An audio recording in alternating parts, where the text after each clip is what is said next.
So welcome to today's webinar. My name's Carly Hansen. I'm the Acting Sector Sustainability Coordinator here at Community Legal Centres Queensland. I'd like to acknowledge the traditional owners of the land on which we're holding this webinar today in Brisbane. They're the Turrbal and the Yagara people. I wish to pay my respects to their elders, past, present and emerging, and acknowledge the very important role that Aboriginal and Torres Strait Islanders continue to play in our society. As this webinar is being viewed by people throughout Queensland and Australia, I'd also like to pay my respect to the traditional owners of the land throughout the country and extend a really warm welcome to any First Australians listening in today. We've also got our presenters coming to us from the Gold Coast, so acknowledge the traditional owners of the lands on which their office sits. So today's webinar is on the interrelationship between family law and child safety. So some background around that is that, in matters where there have been allegations of serious child abuse in family law matters, the Department of Communities or Child Safety might intervene, and that can have a serious and significant impact on the final determination of the matter before a family law court. So today we're really fortunate to have Ricky, Jane Buckland and Skye Worth, solicitors from the Gold Coast Community Legal Centre, and they'll talk about the jurisdictional and procedural aspects involved in these special family law matters, what to expect if the matter does proceed to the Magellan program, and how to advise your clients accordingly. So today's webinar will be recorded and we'll pop that recording up on our website in the next couple of days. I haven't sent out the PowerPoints to you, so apologies for that, but I do have them in the handout section of the GoToWebinar control panel, so you can download those from there and print them out if you'd like to. They'll also be on our website later with the recording. We'll hold questions over to the end, as we usually do for those who have played before. So just pop your questions into the question box whenever you like throughout the session, and I'll read those out for our lovely presenters towards the end of the session. So if there's any other questions or issues, as I've mentioned, you can email me or use the question box in GoToWebinar. So without further ado, I think now I can hand over to our presenters, to Ricky, Jane and Skye. There's just a legal disclaimer up on the screen there for you as well. You can read through that one yourself. So I'll hand over now, and thank you so much to our great presenters, Ricky, Jane and Skye, for dedicating their time today. Good morning, everyone, and thank you for joining us today. And thank you, Carly, very much for a warm introduction. As Carly explained, today we are presenting about the practicalities of parenting matters with child safety involvement and how there's an interrelationship between family and child protection laws. I'd like to start by introducing myself. My name's Ricky, and this is Skye. Hello. Skye and I, solicitors who work for the Gold Coast Community Legal Centre. Our specialist areas are family law, child protection and domestic violence. We both provide legal advice and assistance to Gold Coasters in need, and we both regularly appear as duty lawyers at Southport Magistrates Court for domestic violence and child protection matters. Our legal centre has substantial experience in dealing with these types of matters. In fact, out of the 4,000 clients that we saw last year, at least 50% of them identified as someone who had experienced or were at risk of family and domestic violence. We also gave around 13,000 advices, and around 60% of those advices had to do with family law, domestic violence and child protection. Those kind of statistics mean that we regularly deal with clients that have complex and interrelated family law and child protection issues, usually with domestic violence as a factor as well. So the aim of this webinar is to provide Queensland legal practitioners and professionals who work in and around the child protection and family law spheres with information about how there is sometimes an overlap between the two areas of law. As professionals, we may be called upon to provide information, advice, referral and support to parents or other interested parties about this overlap and ensure they are aware of the practicalities and limitations that may be involved in the dual systems. In particular, Skye and I will be examining the different situations where Queensland's Department of Child Safety, Youth and Women, also better known as Department of Child Safety or just simply Child Safety, may or may not become involved with families, and briefly we'll be going over their processes that may come into play. then we will be moving to situations where the family law courts have their own processes and legislative provisions to take into account where there is a parenting matter involving child safety or where there have been serious child abuse allegations. The overlap in these systems can provide some practical difficulties if you are planning to make an application to the court for orders on behalf of your clients. We are hoping it will provide a guide and some clarity to a somewhat confusing dual system of federal and state legislation and the different government bodies that might become involved. By way of conclusion, we will be examining some of the best ways to advise your clients about both systems and provide some practical tips for solicitors. So for a little perspective and context about where we imagine the family law and child protection law spheres can collide, generally as solicitors we tend to see the following situations in practice. So the first situation is where there are no orders in place. Child safety may or may not be involved, but the person you're assisting has made allegations that there's been child abuse, child sexual abuse, neglect, psychological harm, family violence, or exposure to family violence toward the child. These are situations where you can advise that person about both areas of family law and child protection law, though it will be entirely dependent upon whether child safety even initialises an investigation process as to whether they become further involved with the family. More often than not, clients are usually advised to take the matters through the family law processes, particularly if they're identified as a person with the ability to complete this step. There are definitely situations where this is not possible, for instance where there is an urgency to the child's circumstances and child safety requires immediate intervention, or both parties may be identified as parents not able or willing to keep a child safe from harm. The next situation is where a child protection order is already in place and may have imposed certain conditions on the biological parents or other parties that have applied to be involved in the matter. We will discuss this in depth a little later on, but those particular types of orders will override family law orders that may have been in place in the past. Therefore, child safety are the ones who may have ultimate and ongoing intervention up until the order expires, which, depending upon the type of order in place, could be up until the child is 18 years of age. As a part of the expiry of the order, there can be a discussion that takes place as to whether they'll continue to have ongoing intervention under the Child Protection Act, or whether there's a possibility of applying for family court orders after the expiry or end of the child protection order. A third situation is where there has been a Federal Circuit Court or Family Court order made under Part 7 of the Family Law Act, and an incident involving child abuse or family violence happens during the time the matter is before the court or after an order is made on a final basis. Child safety could become involved, or it may require the client to revisit the family law orders that are in place or take certain actions within the court case if it's still before the court. Unfortunately, when the matter is before the court, a notification could be considered less serious or brought for tactical reasons to assist in the family law case, so child welfare is sometimes unlikely to assist. There are also situations where child safety may intervene during a family law jurisdiction matter, but as we'll discuss later, the Child Welfare Authority must consent to such intervention as the court has no jurisdictional power to force such an issue.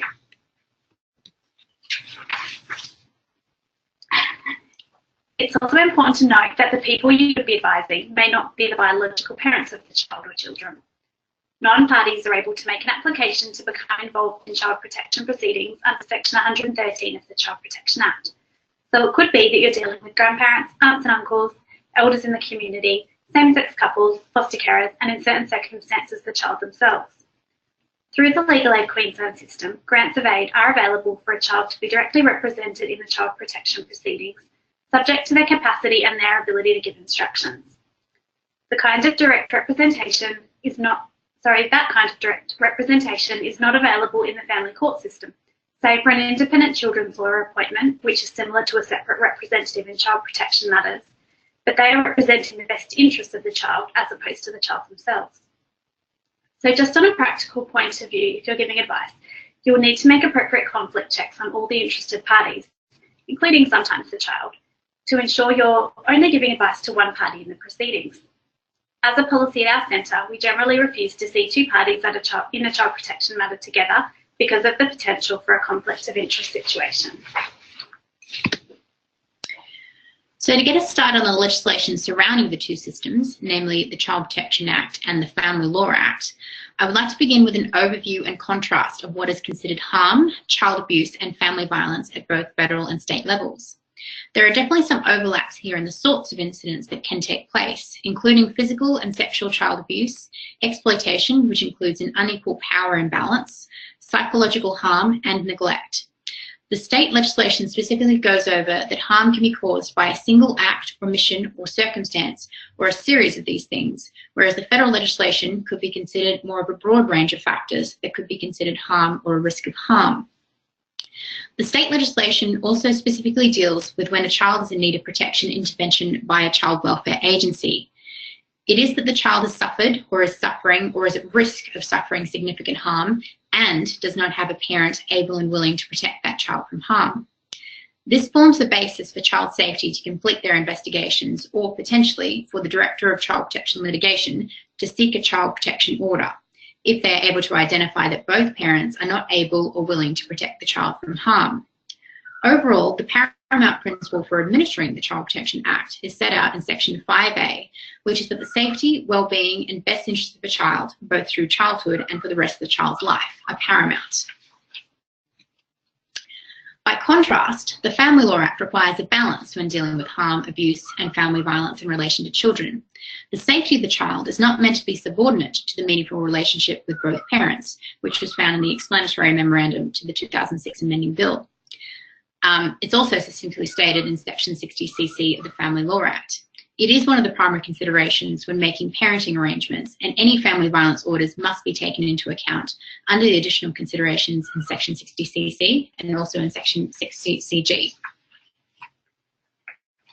However, when there are allegations of child abuse, the Court of Family Law jurisdiction must also have regard to what's called the unacceptable risk test, in accordance with Section 60cg1b. This was primarily considered in the case of M&N, where it was found that the court does not have an obligation or duty to resolve in a definitive way the disputed allegation of sexual abuse. However, it is an essential task of the court to determine whether the evidence was such that there would be an unacceptable risk to the children if the person about whom the allegations are made is to have contact or supervise contact with the children. A risk would be unacceptable if it outweighs the benefit of the child maintaining a meaningful relationship with that parent. If the court does make a finding of fact in relation to the allegation, which was discouraged by the High Court in the M&M case, then it would need to satisfy the civil standard of proof, namely on the balance of probabilities. But even then it could vary according to the seriousness of the allegations, the consequences that may be attached to such a finding, and the unlikelihood of an occurrence happening. This forms part of the Evidence Act, 1995 at Section 140. However, it's not determinative about what is in the child's best interests. Overall, it does show that there's a significant difference in the way both jurisdictions approach harm allegations toward children. The state system is heavily invested in ensuring both parents are not exposing the child to any harm or risk of harm with ongoing intervention, while the federal system arguably has its metaphorical hands bound by Section 60cc of the Family Law Act and seeks to balance the children's right to have a relationship with both parents and be protected from harm. So what happens if there is a harm element identified in the family unit you are assisting? The first step is usually a notification to child safety. They can come from many sources, including reports made by the public or interested parties via police and child safety's intake services. They can also be from mandatory reporting sources, which is covered under the Child Protection Act. In particular, Section 13E and Section 13F provide a list of approved persons, including a doctor, registered nurse, teacher, police officer, a person engaged to perform a child advocate function under the Public Guardian Act, an early childhood education and care professional, and any authorised officer, public service employee, or person employed in a child safety or licensed care role. The relevant person must give a written report to the Chief Executive if they form a reportable suspicion about a child in the course of their engagement, or if the child is in the care of the department.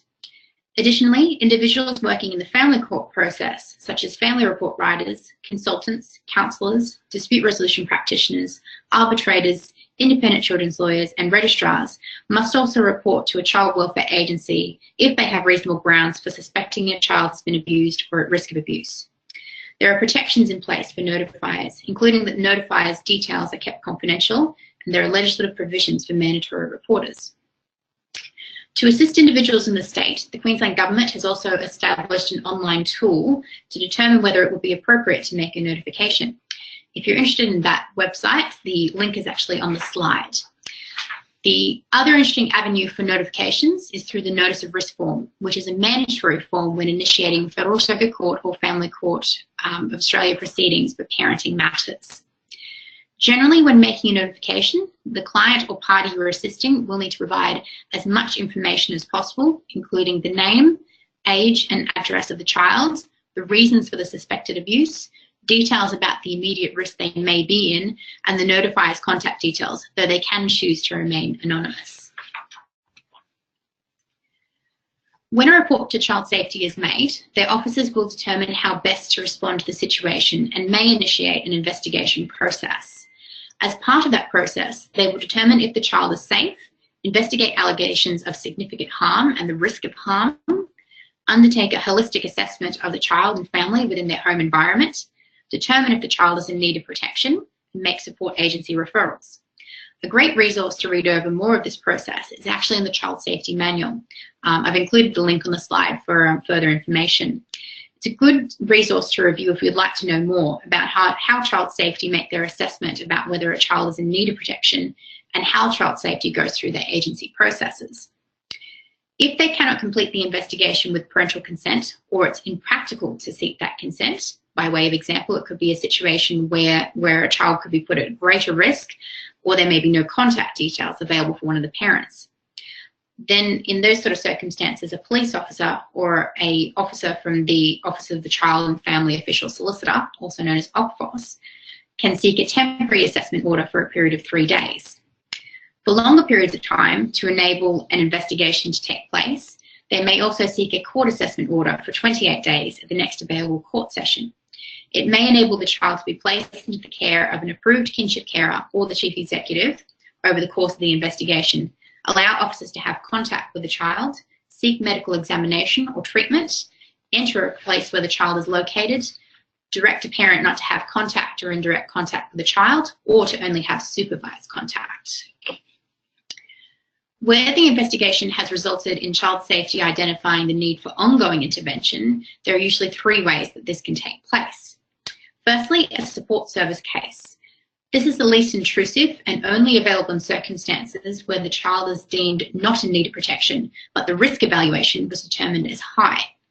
It is used more as a preventative measure for families and also for young people who have recently turned 18 years of age and were subject to a child protection order during their formative years. Usually these cases last for less than 12 months and will not usually involve the provision of an out-of-home care placement for a child who is not in need of protection. Basically, support services step in to assist for a period of time over the course of the support plan. However, where there is a child in need of protection, intervention by parental agreement or a child protection order is the ongoing intervention pathways that may apply. The key difference between the 2 forms is whether the parent is considered to be both able and willing to be bound for a period of time. Generally, intervention with parental agreement is a short-term and intensive measure, and the child must be considered safe when placed in the home, though there can also be a child protection care plan agreement if required. If a child protection order is required to keep a child safe from harm or a risk of harm, and the parents are not able and willing to protect the child, the matter is referred to the Director of Child Protection Litigation. They are the government body responsible for initiating and handling child protection matters in Queensland. The child protection orders either go for a short period of time of up to 2 years or a longer period of time until the child is 18 years of age. There are also 4 different types of orders available. Firstly, there is a directive order, which requires a party to do something for the child's care. Secondly, a supervision order, which requires child safety to supervise the child's care. Third is the custody order.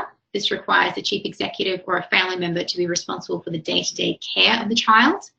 And finally, a guardianship order, which requires the chief executive, a family member, or another person the court thinks is suitable to be the child's guardian. This confers parental responsibility on the chief executive or another person.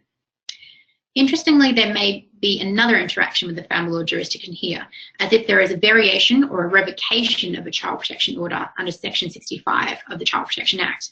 Then there is a potential for family law proceedings to be initiated once the order is expired, varied, or revoked. Now we move on to what happens if you have to advise someone in relation to a parenting matter. and there's either an agreement, child protection order, or investigation that has occurred through child safety. The first thing to know is that a state child protection order overrides a family court jurisdiction order, even though that order is made by a court of federal jurisdiction. This has implications on what types of orders you can seek on behalf of a client, as it will need to state in the order somewhere that such a family court order comes into effect after the expiry of the child protection order. It may also act as a bar to proceedings, particularly seen in the case of Tanner and Wagner, where a maternal grandmother's application for orders was dismissed for want of jurisdiction, while there was still a New South Wales equivalent of a child protection order in place. You can still initiate proceedings where there is an intervention by parental agreement in place, but your client will need to provide details about that in the application affidavit and notice of risk. It is possible, and probably a good practical point of reference, that you can seek the consent of child safety about whether they wish to be added in as an intervener or whether they wish to be heard in relation to the matter as part of your groundwork prior to initiating proceedings in the family law jurisdiction. This is a necessary step for a child protection order is in place and will give you an indication about the next steps forward. For instance, if child safety are going to apply for a further child protection order, or whether they wish to intervene in the proceedings should they be brought in the family law jurisdiction. The Chief Executive can also provide their consent to a family law court in respect of making parenting orders, which was the case in Dunstan and Jarrett and another. Speaking of interventions, Section 91B of the Family Law Act allows the court to request intervention by a child welfare authority. Note the word request, as such intervention must be consensual. The court has no jurisdiction to require a child welfare authority to intervene as a party without its consent. Neighbour and Grogan was an interesting case where an independent children's lawyer made an application to join the Department of Family and Community Services as a party to the parenting proceedings, following an indication from the department that they had reopened an investigation. Each parent made allegations that would render neither parent an appropriate carer if proven. Judge Harmon cited Secretary of Department of Health and Human Services and Ray and others, 2010, and noted their honours concluded that there are no provisions in Part 7 of the Family Law Act that would give power to the court to make parental responsibility orders in favour of the Secretary when the Secretary did not consent. Generally, family courts consider making a 91B order in circumstances where neither parent or party to the proceedings seem likely to be in the best interest of the child as a viable carer. One of the parties in the proceedings or family court personnel report concerns about harm or risk of harm to a child, which has been conveyed to the department. There is some evidence of the prior involvement by the department with the child and family, and an ICL has been appointed for the child. After the making of such 91B order, court services will usually contact the department and they can then provide a response as to whether they will intercede and what type of involvement there is in the matter with child safety. In addition to the ability for child safety to intervene or not intervene as the case may be, the family law jurisdiction also has some other processes where there are allegations of child abuse, including that mediation is not necessary to be completed, and you can seek the matter proceed to court without the usual step of filing a family dispute resolution certificate. An independent children's lawyer may become involved, and a family report could be completed to forensically examine the relationship of the parties and the children in the context of the allegations.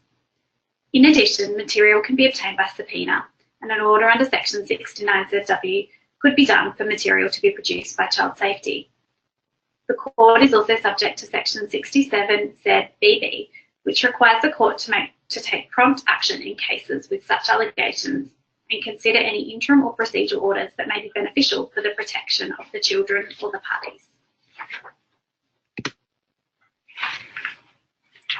Additionally, a matter with very serious allegations of physical and sexual child abuse could be allocated to the Family Court of Australia's Magellan List case management system. The system was established in 1998 as a pilot program and rolled out across registries since 2003. It is generally a fast-tracked process that is managed by a Magellan team, and its overall aim is to have the matter resolved or listed for trial within 6 months.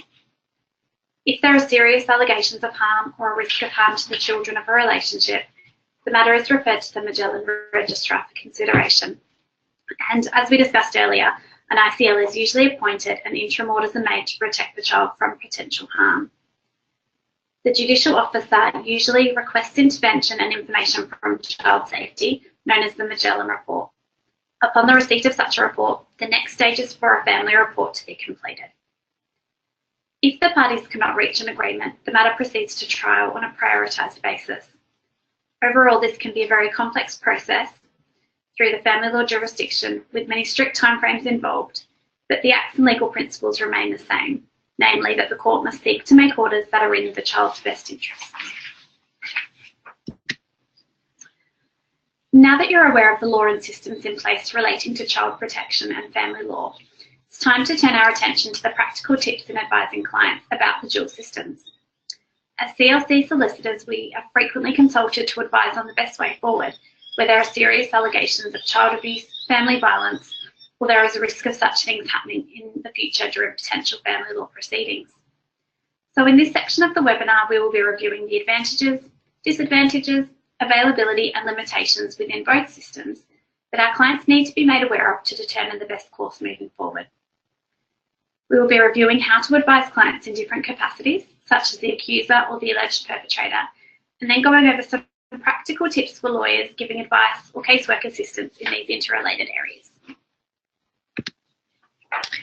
I'll start with a compare and contrast approach in relation to the advantages and disadvantages of the child protection system. The first advantage is the ability for a children's court to make orders for significant and sometimes intrusive and holistic investigation purposes through the Child Protection Act. This is obviously good for someone who has made allegations, but not necessarily great for someone to whom the allegations are made against. By way of example, it could require them to do drug and alcohol testing or rehabilitation, complete domestic violence counselling, or attend psychiatric assessments or appointments regularly. This could be part of the requirements that child safety impose on parents to enable them to be reunified with the child or to increase their contact time. Conversely, it does allow timely intervention over and above the family law system and is particularly useful where there is a child in need of urgent protection, but that is also subject to where the child safety officers substantiate a risk of harm to the child. As we discussed earlier, a notification may not necessarily lead to child safety intervening on parties' lives, particularly if they determine the child is placed away from the risk.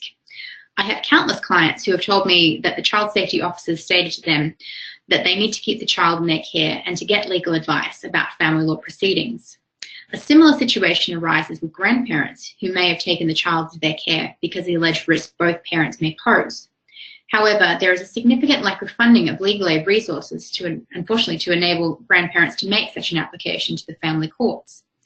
Such an application can sometimes be quite difficult, given that there may be multiple respondents involved and potentially multiple conflicting orders being sought. Another disadvantage in the same vein is that one party may have a very conflicting viewpoint about the risk of harm towards the child compared to another party. For instance, it could be that the mother has a new partner with allegations made against him, and she believes his version of events over the child's allegations. This could mean that the mother might be unwilling to submit to child safety's interventions, and a court order is required to override that ability to provide that consent, say, for instance, for a medical examination.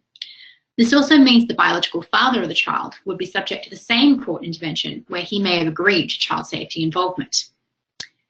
Additionally, parties need to be mindful of the limitations of child safety support and supervision following the initiation of proceedings in the family law jurisdiction. There are services such as Family and Child Connect and Act for Kids, which support families through a difficult period of time after a notification of child safety.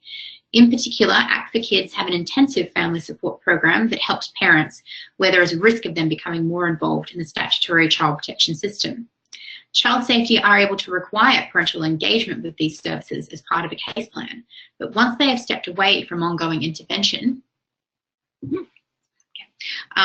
like upon the expiry of a child protection order, then the ability for child safety to act as supervisors is abolished. This means that a parent with primary care of the children may need to organise supervised contact centres themselves or attempt to negotiate supervised time spending with a third-party supervisor. This can pose safety risks if there's family violence allegations or methods of power and control being utilised in the co-parenting relationship. Getting back to the advantages though, the Child Protection Act has some advantages over the family law system, namely that the court is not bound by rules of evidence, but it may inform itself in any way it thinks appropriate, and the child can be directly involved through the use of direct representation, which we've already spoken about. Additionally, the October 2018 amendments to the Child Protection Act require independent entities to be involved with Aboriginal and Torres Strait Islanders that have interactions with child safety. The Department is required to actively implement all 5 elements of the new child placement principle under Section 5C of the Child Protection Act in relation to Aboriginal and Torres Strait Islander children. These 5 principles are that there is prevention, partnership, placement, participation, and connection. The same type of holistic element does not feature at all in the Family Law Act.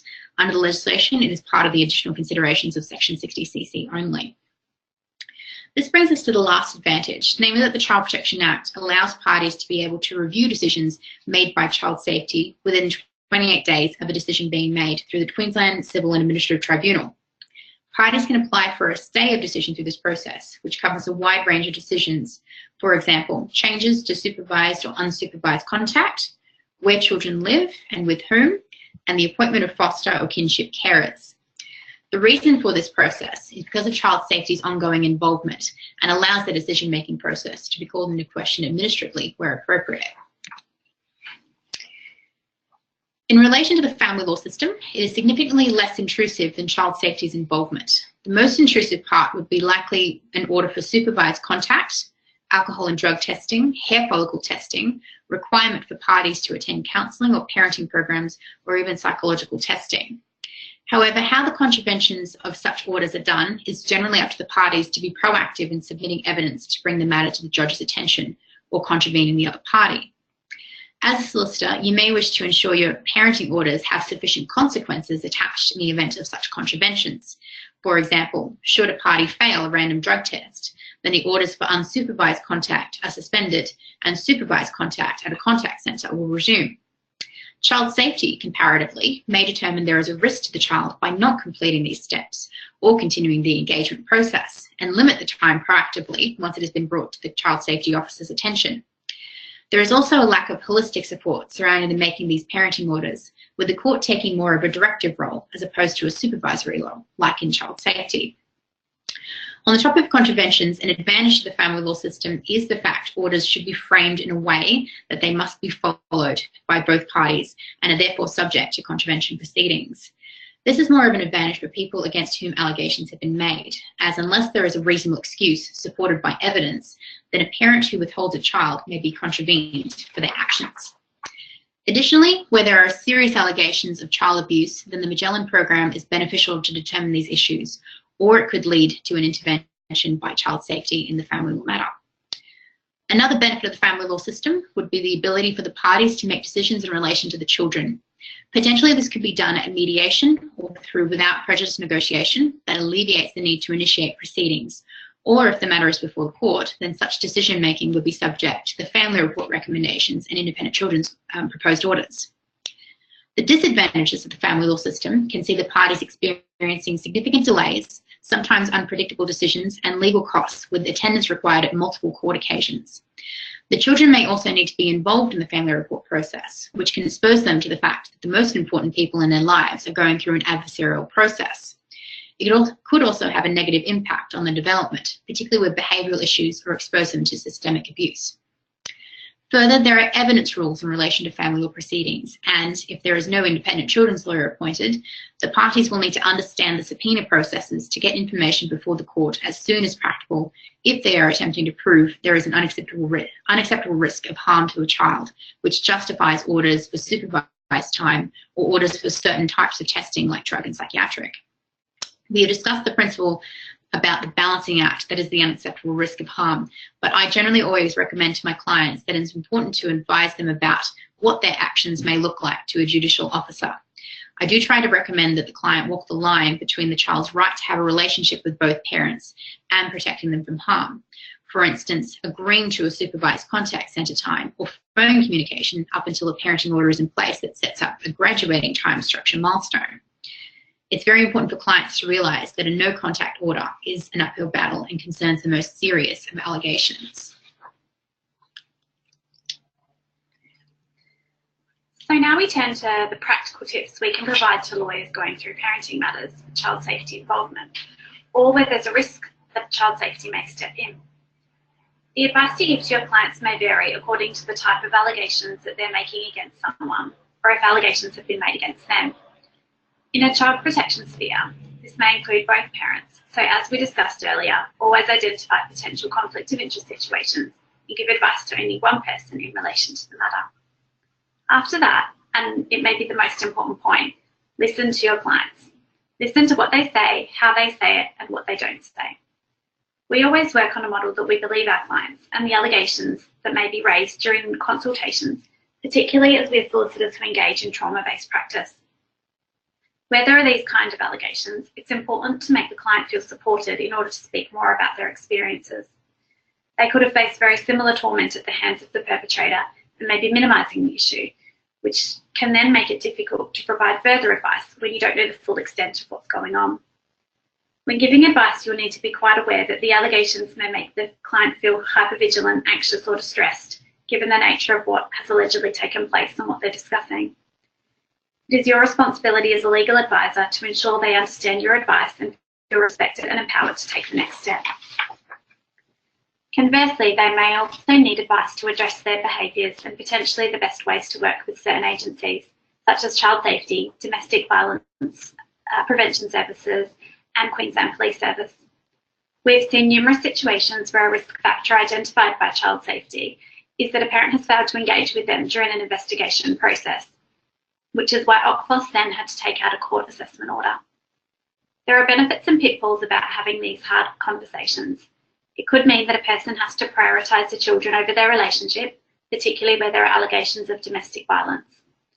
Another situation would be that child safety requires a parent to believe their children's allegations over a partner, and it may be seen as negative on the parent who provides evidence that the child is effectively lying. The next factor brings up an old adage that is utilised around our office frequently. We are lawyers, not counsellors. We are there to give the legal steps forward, and there are plenty of support networks out there which can be of assistance. For these kind of allegations, the police and child safety notifications will probably be the first options, but for ongoing support, counselling, psychologists and medical treatment may be secondary options. While on that topic, it is good practice to advise clients to be mindful of their communications with external agencies for numerous reasons. Any correspondence, particularly that which is not marked without prejudice, could potentially be utilised in evidence in either child protection or family law matters. We regularly tell our clients to be mindful of exactly what kinds of correspondence they have with child safety and how they say certain things. We encourage them to remain child-focused when dealing with child safety, but also recommend starting a diary for communications and ongoing appointments, and to send a follow-up email to the child safety officers to confirm what was discussed during phone calls. This could provide a good evidentiary paper trail and can clarify certain things that clients may be anxious about when they're dealing with child safety. Referral links to different agencies can lead into an evidence gathering stage for clients, particularly where the family law jurisdiction is involved and child safety have not intervened. This could mean that the client is looking to prove or disprove allegations, or they could be seeking for the child to attend upon medical professionals, psychologists, and counselling. This brings us to a word of caution. Obviously, solicitors are bound by legal professional privilege with certain exceptions, but other agencies will be subject to the subpoena of material, particularly through the family law jurisdiction. As we discussed earlier, certain agencies also have mandatory reporting requirements should an individual raise allegations of serious child abuse. Should the matter progress to court and material is subject to subpoena, the agencies will likely have records of any investigation process and what was said, including any briefing by a parent on the situation before the professional speaks to the child.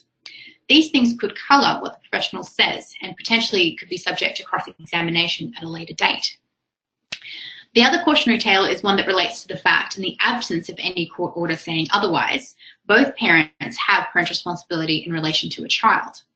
A presumption of equal shared parental responsibility under the Family Law Act, Section 61DA, does not apply if there are reasonable grounds to believe the party has engaged in abuse of a child or family violence. However, it is still likely to be an argument brought up by another party to the proceedings that they were not consulted or their consent was not obtained to engage a specialist to review the child in some way. A counter-argument would be that it was in the child's best interest to protect them from harm, or that there were reasonable grounds for the investigation to take place. It is something you as a legal professional should tell the client before advising them them of their options to gather evidence from different sources. In addition to the parental responsibility factors, it's important to tell the client about the unacceptable risk tests and how it works with the best of the child factors under Section 60cc of the Family Law Act. How that works with clients is that we generally do not tell clients to withhold a child from time spending unless it is absolutely a case which demands such treatment, and there are very serious allegations of child abuse and family violence. Instead, we try to encourage the clients to adopt a way that encourages time spending, but sets boundaries, such as supervised time spending up until mediation or the initiation of court proceedings to get an order in place on an urgent basis. There are different ways time spending could be suspended up until initiating court proceedings, including through the Domestic and Family Violence Protection Act, Queensland 2012, Section 78, which provides the Magistrates Court can revive, vary, discharge, or suspend a family law order if the family law order allows contact between a respondent and a child. This can be done on an ex parte basis in the making of a temporary protection order under subsection 4 of that section. In my experience, it is usually only for a short period of time and will require a strong application supported by evidence. Another way is putting the other party on notice of such allegations brought by a client and that certain steps have been taken, namely that child safety have been notified or an application has been made to the court if the allegations are serious enough. Usually alternate and protective time spending or communication provisions could be offered in such correspondence to show that your client is still facilitating the relationship between child and parent, albeit in a protective manner. How the other party responds can prove informative to you and your client, and also demonstrative to the court about their actions after the matter has been brought to their attention. For example, if they utterly refuse to agree to the new arrangements, or they agree just on a temporary basis. If there is a child protection order in place, usually on a short-term basis, then my usual course of action is to correspond with the agency and let them know your client's legal interest in seeking parenting arrangements. You're also able then to ask them in the letter whether they would intend on intervening should the matter progress to court. At times, particularly where your client was under a supervision order and the other parent was the only one allowed to have supervised contact with child safety, this might mean that no further intervention is required by child safety on an ongoing basis. Additionally, when the matter is likely to be before a court of family law jurisdiction, I encourage my clients to be upfront and honest about the allegations that may be made against them, or some past history they may have some concerns about. It is usually better being the first to disclose these matters before the court, as opposed to it coming out in another party's affidavit or in their subpoena material.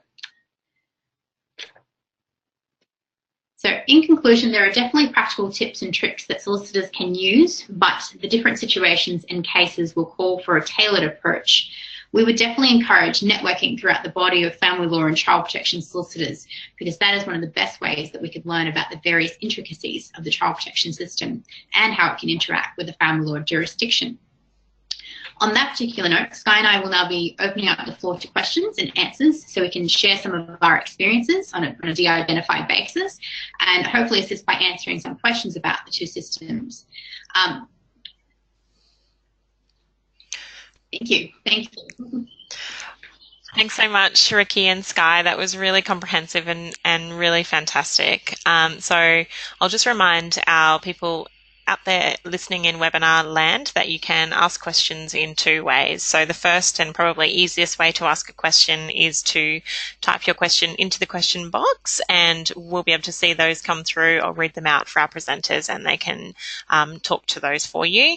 The second option, if you've got access to a microphone on your laptop or you've got a headset, you can pop your hand up on the GoToWebinar control panel, and we can see those hands come up, unmute you, and you can ask your question via the mic. So we'll just allow a few minutes for those questions to start coming through. We do have quite a bit of time until we're due to finish this webinar, so now's a really good opportunity to ask any burning questions you've got around child safety and family law. So I've got a comment that's just come through from Lyndall saying thank you very much, so that's fantastic. Thanks, Ricky and Sky. And we'll just leave that up there for the moment for any other questions to come through.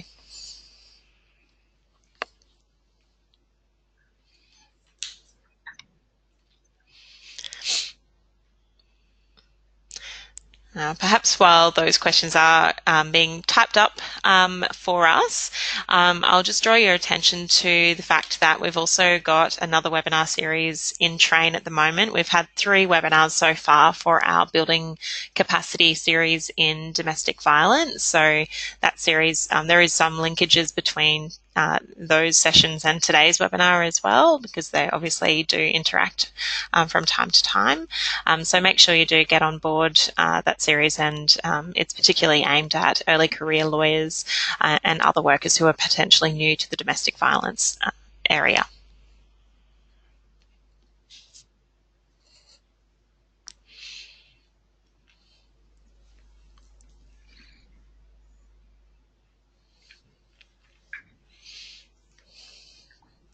Sky and Ricky, are there any other comments you'd like to add just while we're waiting for those questions to come through? It looks like everyone's a bit quiet this morning on the chat box.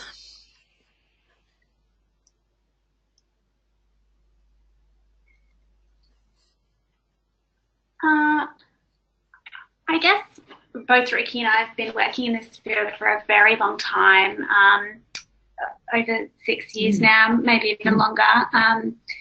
So I guess it's something that we do see a lot in our day-to-day lives, and there is a really big interrelationship between family law, child safety, and also, as you just mentioned, domestic violence. But yeah, if there aren't any questions here today, if anyone does have any afterwards in reading any of the slides, you're more than welcome to get in contact with us. Or if not questions, but just any feedback or comments, we'd also love to hear those as well. Fantastic. So we've got a question that's come through from Kelly, so I'm just going to relay that one to you.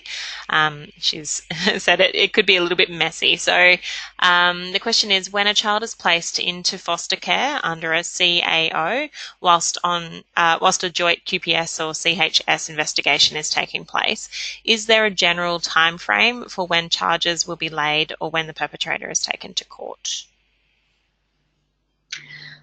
Usually with court assessment order applications, usually things must take place within that 28-day period. Under the Child Protection Act, they only have one ability to extend it for a further 28 days. In relation to, unfortunately, police services applications, unfortunately, I don't have a lot of knowledge about how they conduct their own investigations, but I would imagine that they would have to act quickly on that kind of basis, particularly if there is a child at risk of harm and one of the 2 parents is likely to be the perpetrator in those sort of circumstances. So generally speaking, under child safety's purview, they have to be quick in contacting all of those various sources. So, I mean, those sort of situations, it could be that they're looking into back police records. They might be looking at medical treatment. They might be exploring different options as well as to whether there's kinship carers. So all of that generally has to take place either within the first 28 days or in a second 28 days if they can't complete their investigation in the first period. Great. Hopefully that answers your question, Kelly. Just waiting on a few other questions to come through if there are any. I feel that perhaps the presentation was so comprehensive that everyone's questions have been answered, which is great. But I'll just leave it open for another couple of minutes just in case you're still typing. Perfect. Thank you.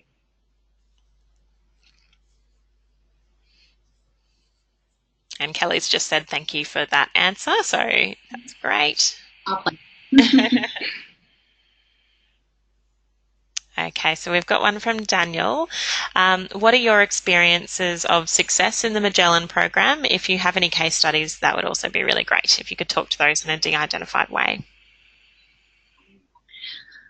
The unfortunate part about it is I've never actually worked in or having had a case in the Magellan system. I have had a case where it's proceeded to a less adversarial trial in the family court process, which was a bit of an eye-opener.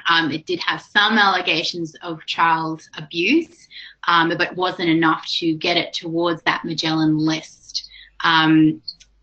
So yeah, unfortunately, I don't have too many case studies that I can give you on that.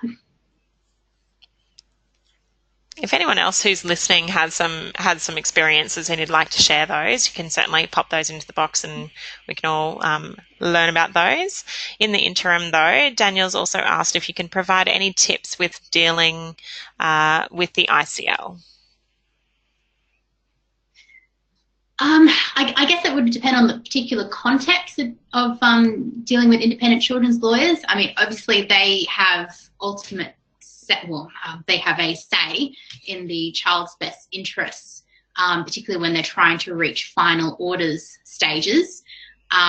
Sometimes it can be difficult for the parties to understand that they may have reached an agreement themselves, but the independent children's lawyer also needs to sign off. And usually that comes into account when you've got a family report process going at the same time, because usually, I'm talking, I guess it's a bit of a generalized view here, but generally speaking, the independent children's lawyers are looking more at the family report and seeing what those recommendations are and finding out what would be in the child's best interest in those sort of circumstances. So it really depends on the context, I guess, about what you're looking for with the independent children's lawyers.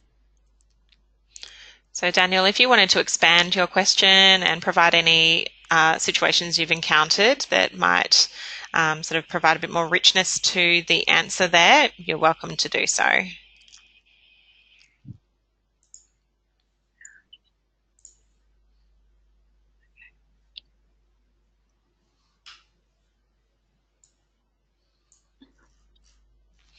I've also got a comment. Oh, actually, this one's just a general one for me, but I will just take that question now while we're waiting for any else to come through. So this one's just around whether CPD points are available for this webinar. So in Queensland, they are self-assessed. It's I think you can get 1 point per hour or half a point per half an hour, but you'll need to double check your Law Society's rules over in Western Australia. So that question has come from Bradley Ferguson. So hopefully you're here with us, Bradley, and you can get an answer to that question. We've got another one that's come through from Mai. So the question is, what can you do if the ICL is taking on the job of the court and making conclusions of fact?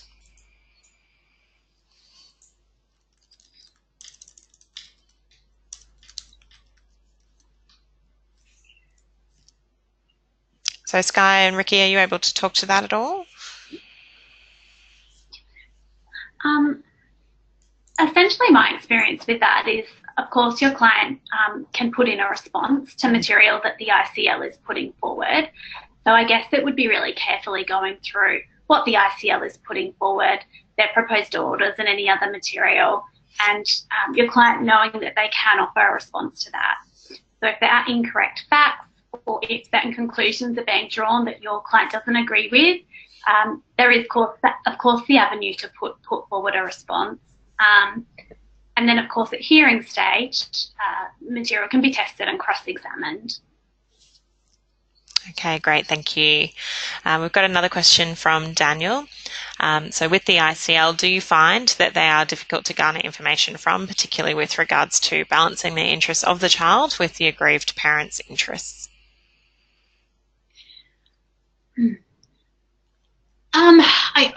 I would probably just say it depends on the independent children's lawyer, if that makes sense. Some of them can be very open to returning correspondence that you may send them. Some of them will not, in my experience, and in the cases that I have had with them. Sometimes you won't find out what their position is until you actually reach court or a few days before the court attendance.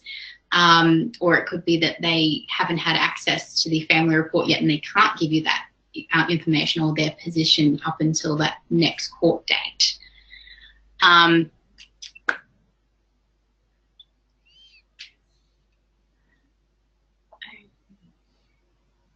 mean, overall, it might be more of a, if the matter did progress to a trial situation, obviously there's a lot of negotiations that can take place before the court case actually proceeds, or sometimes it's stood down to allow those negotiations to take place.